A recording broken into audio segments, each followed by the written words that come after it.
Bonjour à tous, bienvenue sur ce nouvel épisode dans lequel on va parler de Marx.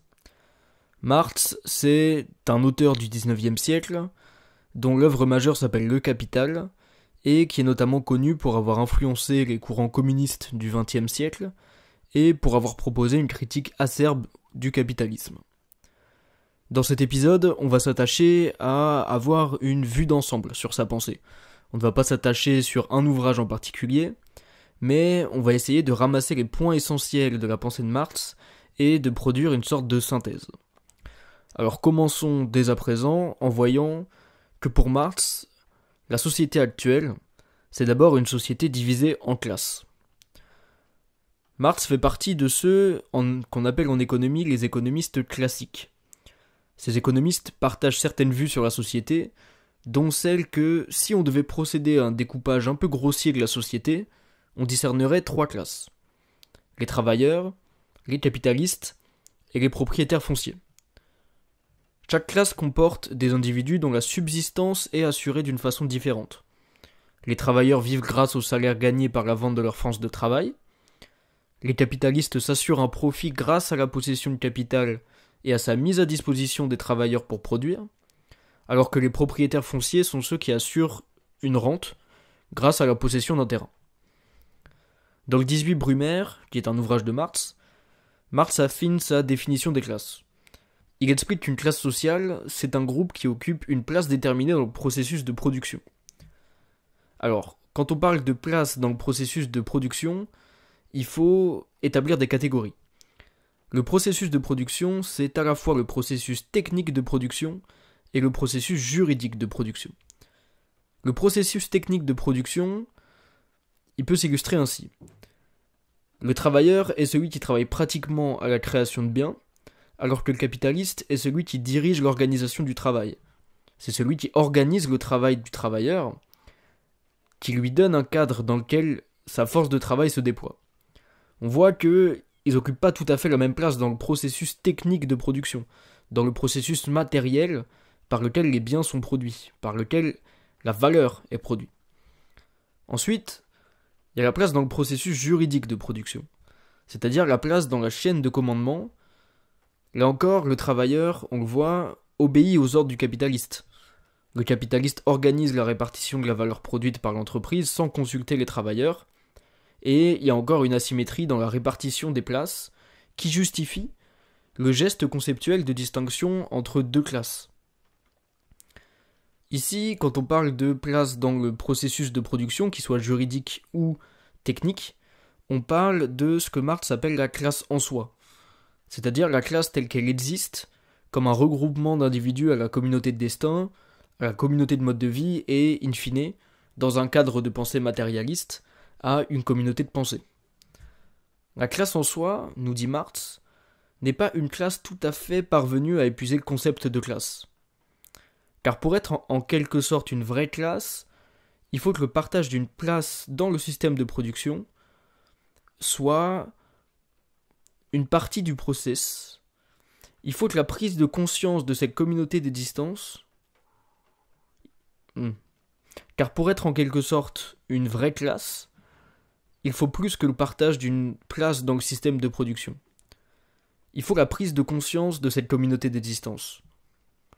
Ce type de classe, où ceux qui partagent une communauté d'existence ont conscience de leur ressemblance, et en plus de cela portent une volonté d'une action commune pour agir au nom de la classe, est ce que Marx appelle une classe pour soi. Une classe au sens fort du terme, une classe qui agit pour et par elle-même, et dont l'existence produit des effets politiques. Alors pour Marx, c'est très clair. L'existence des propriétaires fonciers est assez marginale dans le rapport de force véritable qui se joue dans la société. Autrement dit, la véritable opposition, le véritable antagonisme, il se fait entre les prolétaires, qui ne disposent que de leur force de travail, et des capitalistes, qui eux détiennent les moyens de production, et qui sont donc dominants économiquement, juridiquement et politiquement. Cette opposition entre deux grands blocs est ce que Marx et Engels appellent dans le manifeste du Parti communiste la lutte des classes. Et selon eux, l'histoire des sociétés est d'abord celle d'un affrontement entre deux classes antagonistes. Et aujourd'hui, cette opposition se joue entre bourgeois capitalistes, détenteurs des moyens de production et du capital, et travailleurs. La première classe dominant et exploitant tout à fait la deuxième. Maintenant, pour aller plus loin dans notre compréhension de la pensée de Marx, il va falloir qu'on s'intéresse à la caractéristique première de cette pensée, à savoir la volonté de produire une véritable analyse du capitalisme, une autopsie du capitalisme. En effet, s'il y a un penseur du capital et du capitalisme, c'est Marx. Et on l'a vu, s'il y a un penseur des luttes des classes, c'est aussi Marx. Déjà, en voyant ça, on peut s'attendre à ce que Marx dresse un pont entre lutte des classes et fonctionnement capitaliste. Disons tout de suite que le capitalisme, c'est un concept assez difficile à définir. Et disons simplement avant d'affiner que le capitalisme, c'est d'abord un rapport de production. Alors, rapport de production, c'est une notion que Marx introduit dans sa préface à la contribution à la critique de l'économie politique. Il écrit « Dans la production sociale de leur existence, les hommes nouent des rapports déterminés, nécessaires, indépendants de leur volonté. Ces rapports de production correspondent à un degré donné du développement de leurs forces productives matérielles. L'ensemble de ces rapports fonde la structure économique de la société, la fondation réelle sur laquelle s'élève un édifice juridique et politique, et à quoi répondent des formes déterminées de conscience sociale. » Alors, ce qu'il y a à comprendre, c'est que la structure de la société amène les hommes à nouer certains rapports entre eux. Et que parmi ces rapports, un des plus importants est, ou sont, les rapports de production, c'est-à-dire ceux noués au cours de la production. Le capitalisme, donc, pour reprendre notre point de départ, c'est d'abord un rapport que les hommes nouent entre eux au moment de la production. Et ce rapport est celui entretenu entre le travailleur et le capitaliste. Ce rapport, dans le capitalisme, c'est le salariat. Le capitalisme, c'est donc en première instance un rapport de production entre la bourgeoisie détentrice des moyens de production et les travailleurs qui reçoivent d'eux un salaire en échange de leur force de travail. C'est donc un rapport de production impliquant la subordination d'une classe à une autre, c'est-à-dire que l'une obéit et, a fortiori, dépend de l'autre. Alors, pour aller plus loin dans notre compréhension du capitalisme, il va falloir quitter la préface à la contribution à la critique de l'économie politique pour s'aventurer dans ce qu'on pourrait appeler le monstre de Marx, j'ai nommé le capital.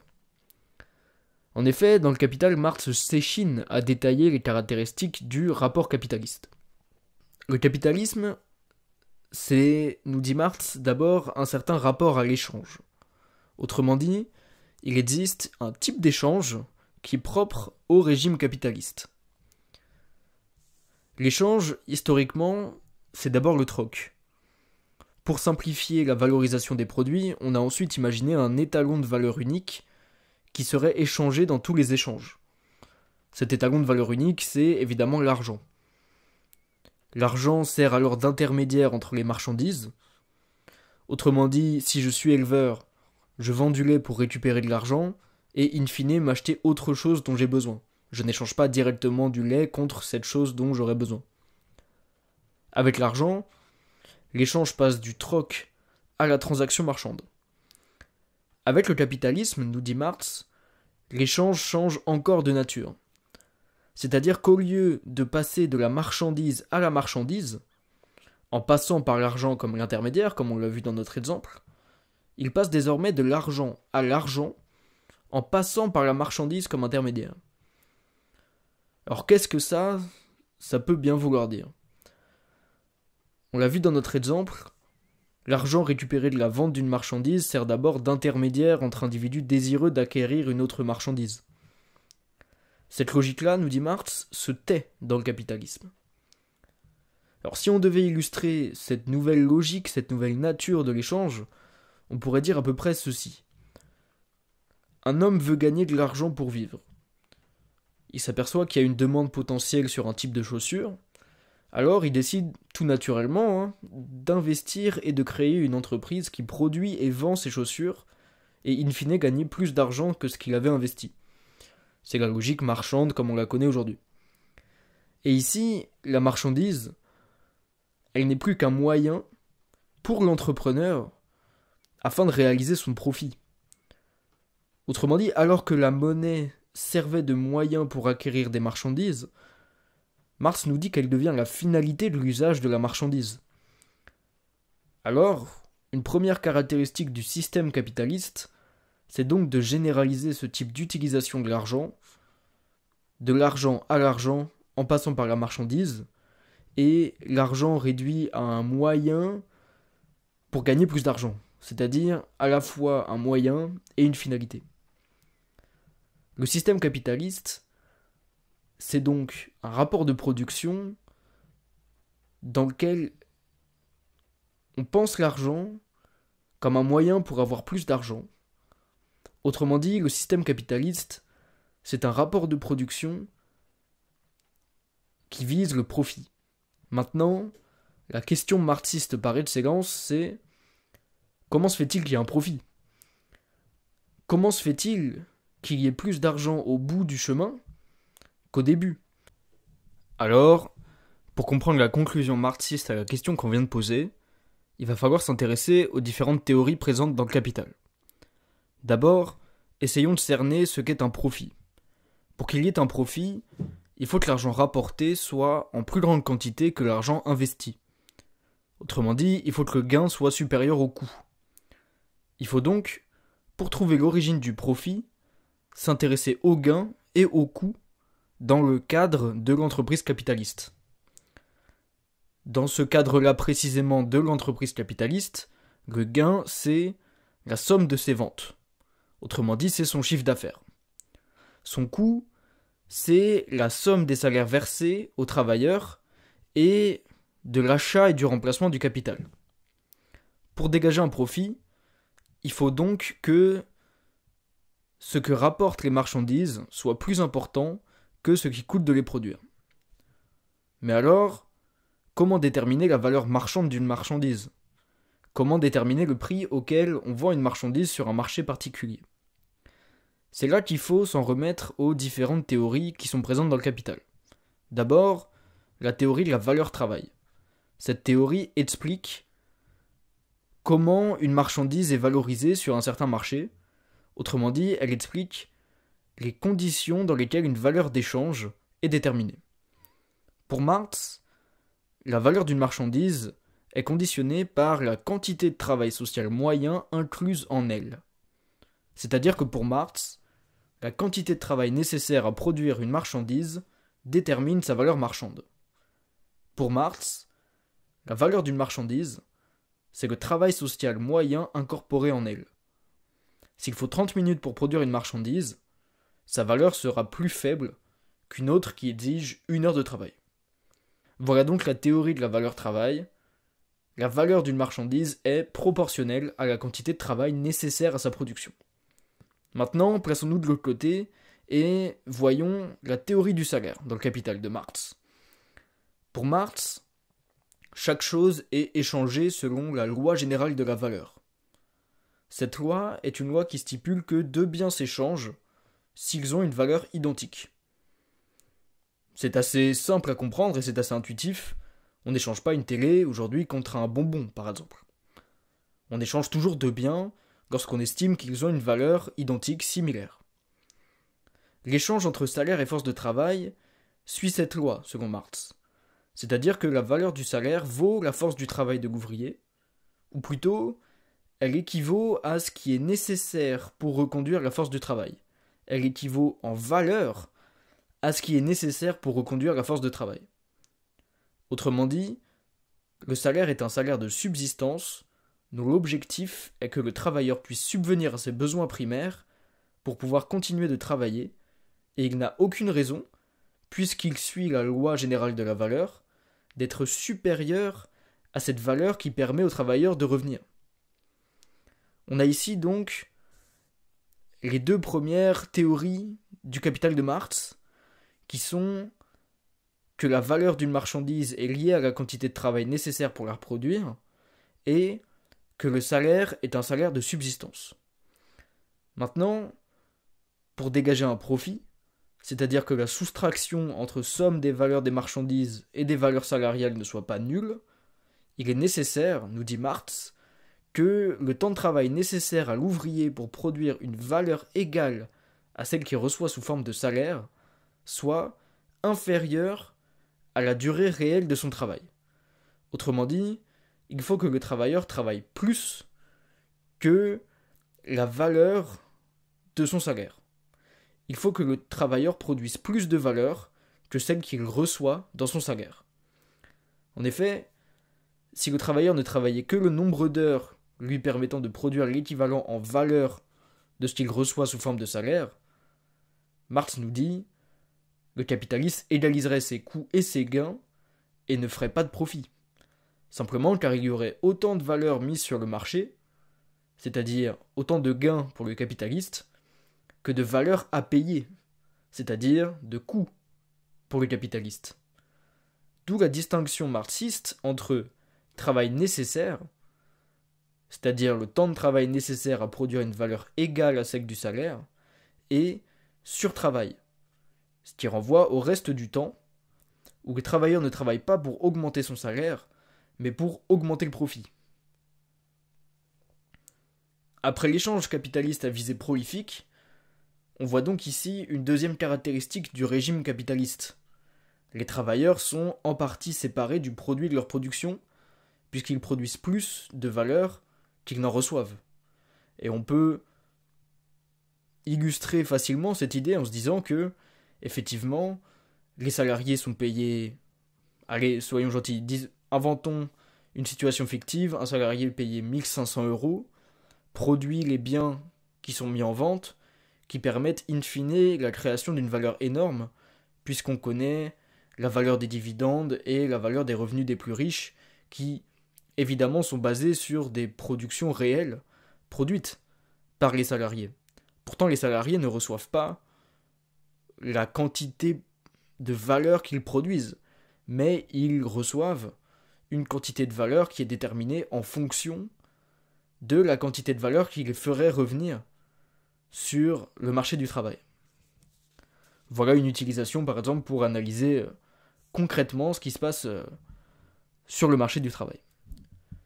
Maintenant, la troisième caractéristique du mode de production capitaliste, car il y en a une troisième, c'est l'aliénation, le travail aliéné. En tout cas, c'est ce que Marx développe dans son manuscrit économico-politique de 1844. L'aliénation, c'est d'abord un concept philosophique qui consiste en ce que quelqu'un devienne étranger à lui-même, en ce que quelqu'un agisse en vue d'autre chose et par autre chose que soi. Or, selon Marx, les conditions capitalistes favorisent, créent l'aliénation. L'aliénation des travailleurs d'abord, car les travailleurs sont dépossédés des moyens de production. Ils travaillent uniquement pour percevoir un salaire, mais n'ont potentiellement, et dans la majorité des cas, aucune envie ou intérêt personnel à produire ce qu'ils produisent. Alors, leurs actions sont consacrées tout entières à effectuer des tâches dans un rapport d'obéissance et de mise à distance du but de leur activité. Pour ce qui est de l'entrepreneur, lui aussi aliéné, la cause de son aliénation est, nous dit Marx, l'imprévisibilité du marché sur lequel il se bat pour vendre ses produits. Marx nous dit que, sur un marché concurrentiel capitaliste, le producteur ne produit pas pour lui-même, il ne produit pas selon ses critères, selon ses envies, mais bien selon les critères du marché. Par exemple, si un concurrent investit dans une machine qui octroie des gains de productivité, alors, par le jeu du marché, pour ne pas perdre une demande, puisque des gains de productivité permettent in fine de proposer un prix plus bas, le producteur devra s'aligner. Il devra en faire de même. Sinon il va se faire distancer et il devra fermer son usine ou son entreprise et in fine ne plus avoir d'argent. C'est ça qui se passe. Les travailleurs, les entrepreneurs agissent donc toujours sous l'impulsion d'une cause ou d'une donne extérieure à eux et sont en quelque sorte contraints d'agir ainsi. En conclusion, sur l'autopsie, sur l'analyse du capitalisme, on peut dire ceci. Le capitalisme, pour Marx, c'est un rapport social caractérisé notamment par trois choses. D'abord, l'usage du capital à des fins profitables. C'est le fameux échange capitaliste qui va de l'argent à l'argent en passant par la marchandise. Ensuite, la séparation du travailleur et de son produit, car le travailleur produit plus que ce qu'il reçoit en valeur. Et, enfin, l'aliénation de tous les acteurs, du travailleur et du capitaliste. C'est ce qu'on vient de voir. Alors, après avoir analysé et compris les ressorts du capitalisme, Marx ne s'arrête pas là. Il ne s'arrête pas en si bon chemin. En effet, Marx s'aventure à pronostiquer le devenir du capitalisme. Autrement dit, Marx essaye de comprendre comment, d'après la logique propre du capitalisme, comment celui-ci va évoluer dans le temps. Or, selon Marx, le devenir du capitalisme est simple, c'est l'autodestruction. En effet, un des points essentiels de la pensée de Marx, c'est l'idée que le capitalisme porte en lui les attributs qui, poussés au terme de leur logique pratique, provoqueront sa destruction. C'est-à-dire que le fonctionnement du capitalisme précipite sa chute, qu'elle ne sera pas exogène, mais bien endogène. Cette idée est présente à de nombreuses reprises dans l'œuvre de Marx, mais elle est surtout frappante dans le manifeste du Parti communiste qu'il rédige avec Engels. Dans ce manifeste, ils expliquent qu'au-delà des attributs qu'on a présentés, le capitalisme est un système en proie à des contradictions. C'est-à-dire, dans le vocabulaire marxiste, qu'il est un système qui fait advenir des oppositions, des antagonismes. D'abord, une contradiction entre les forces de production et les rapports de production. Marx et Engels expliquent que le fonctionnement capitaliste exige une amélioration constante des forces de production, notamment par l'acquisition de machines plus performantes ou de techniques de management qui permettent des gains de productivité. Les forces de production progressent donc très vite en raison du contexte concurrentiel du capitalisme.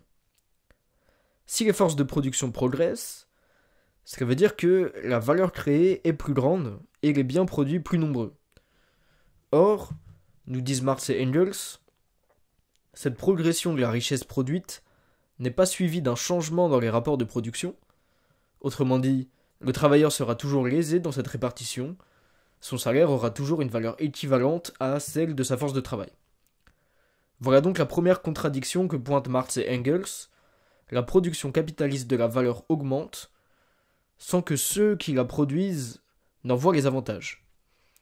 Et ici, je ne sais même pas s'il est nécessaire de produire un exemple, tant cette réalité est frappante dans le dehors, dans la réalité. Les salariés sont pauvres, et les actionnaires, qui récupèrent donc le profit fait par le capitalisme, sont de plus en plus riches. Et il y a une deuxième contradiction, qui découle de la première, celle entre la production de richesse et la misère du plus grand nombre. C'est celle qu'on vient, grosso modo, d'expliquer. Ces deux contradictions inhérentes au régime capitaliste sont les deux piliers de son autodestruction, selon Marx. Simplement car elles se traduisent par une prolétarisation et une paupérisation. La prolétarisation, c'est l'aspiration, au sens où un aspirateur aspire quelque chose. C'est l'aspiration des classes moyennes dans le prolétariat, c'est-à-dire dans la condition misérable, tandis que la paupérisation signifie l'accroissement du nombre de pauvres, qui seront toujours de plus en plus pauvres, et la réduction du nombre de riches, qui seront, eux, de plus en plus riches. Cette paupérisation gonflera les rangs des prolétaires, et rendra manifeste et plus important l'opposition entre la bourgeoisie et les prolétaires. Marx annonce alors que ces processus allant, la seule issue possible sera la révolte des masses prolétaires contre la bourgeoisie détentrice des moyens de production et contre l'État qui, pour Marx, n'est que la bourgeoisie faite institution pour défendre ses intérêts de classe. Cette révolte se traduira par une première phase, la dictature du prolétariat, puis par une seconde, l'institution d'une société sans classe, notamment grâce à la mise en commun des instruments de production. on le voit, c'est les conditions misérables des travailleurs dans le régime capitaliste, qui sont donc ce qui, selon Marx, provoquera la fin du capitalisme par la révolte des masses. Et c'est d'ailleurs ce qu'a essayé de mettre en pratique, après lecture, les bolcheviks, menés par Lénine, et soutenus par une masse de Russes qui prenaient conscience de leur exploitation par les petits bourgeois, les petits propriétaires, détenteurs des moyens de production. Et maintenant, ce qui paraît intéressant à comprendre, en tout cas ce qui me paraît essentiel de creuser, de méditer, c'est la possibilité de rompre avec ce régime capitaliste sans produire les mêmes effets qu'on connaît très bien et qui ont eu cours dans la Russie notamment stalinienne.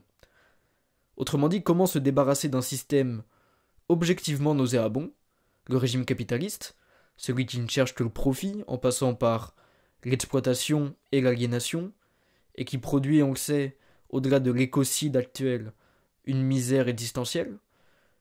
Comment se débarrasser de ce régime dont Marx et dont pléthore de penseurs ont déjà montré le côté très néfaste pour l'humain, sans produire le stalinisme, ou alors sans produire le maoïsme, qui avait déjà pris conscience, qui s'était déjà renseigné sur les échecs, entre guillemets, de la bureaucratie stalinienne pour mettre en place cette dictature du prolétariat qui en fait devait être une démocratie, puisque la dictature du prolétariat c'est la dictature de la majorité, or la démocratie c'est la dictature de la majorité.